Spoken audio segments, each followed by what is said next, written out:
مبدئيا كده والله يا جماعه انا مش عارف ابدا الكلام منين، ولكن مجلس اداره النادي الاهلي مفيش باب الا لما دق عليه، وللاسف بصراحه ما خدش معاه ولا حق ولا باطل.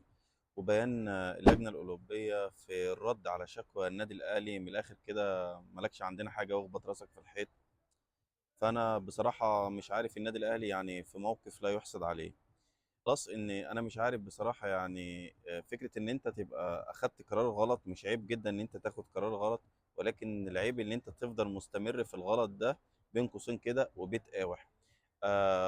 وفي من الناس يعني وما اكثرهم، يعني انا مطالب ان انا من ضمن الناس اللي كانت بتدعم النادي الاهلي ومجلس اداره النادي الاهلي قلبا وقالبا في موقفه. ولكن الدعم ده برضو ما بيبقى ليه سقف، بيبقى ليه حدود. انا مش فاهم دلوقتي، يعني كان الله في عون مجلس اداره النادي الاهلي وكابتن بيبو. يعني هل هتنسحب من البطوله وتتحمل الغرامات اللي هتطبق عليك؟ ما اعرفش. طب هل هتكمل في البطوله وبالناشئين ويعني الشكل اللي احنا شفناه دول الناشئين اللي هتكمل بيهم المسابقه تجنبا للغرامات؟ مش عارفين.